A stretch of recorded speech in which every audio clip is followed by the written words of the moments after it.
স্বামী স্ত্রীর মধ্যে ঝগড়া হয়েই থাকে, এটা সব সংসারেই হয়ে থাকে, কিন্তু একটা সময় পর্যন্ত এটা মেনে নেওয়া যায়। তারপরে কি হয়, এটা সম্পর্কের মধ্যে ফাটল ধরে, আর ডিভোর্স পর্যন্ত ব্যাপারটা চলে যায়, এবং এমন একটা পজিশনে গিয়ে পৌঁছয় যে সম্পর্ক কোনোভাবেই ঠিক হয় না। তার জন্য আমি তোমাদেরকে কিছু টিপস দেবো। সেটা হচ্ছে, চুপ থাকো। বোবার শত্রু নেই, কথাতেই আছে।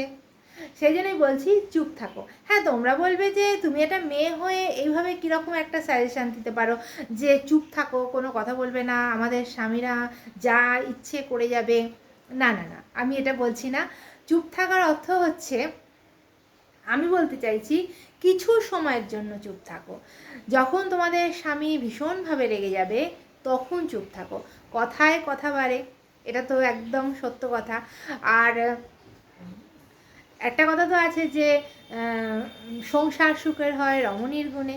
সেই জন্যে সংসারটা তো মেয়েদেরকেই ধরতে হবে। সেই জন্যই আমি বলছি, অযথা ঝগড়া না করে, কথায় কথা না বাড়িয়ে কিছু সময়ের জন্য চুপ থাকো। তারপর যখন তোমাদের স্বামী শান্ত হয়ে যাবে, মাথা ঠান্ডা হয়ে যাবে, তখন তোমার কথাটা বলো। তাহলে দেখবে সংসারে অনেক বেশি শান্তি থাকবে, সুখ থাকবে। আর সংসারে অশান্তিটা কোনো ব্যাপার না, ওটা হয়েই থাকে, সব সংসারেই হয়ে থাকে। নিজেদের মধ্যে মিটিয়ে ফেলো। তোমাদের ঘরের গল্প যেন পাড়া প্রতিবেশীরা জানতে না পারে, তোমাদের আত্মীয় স্বজনরা, বিশেষ করে তোমার বাপের বাড়ির লোক যেন একদমই না জানতে পারে।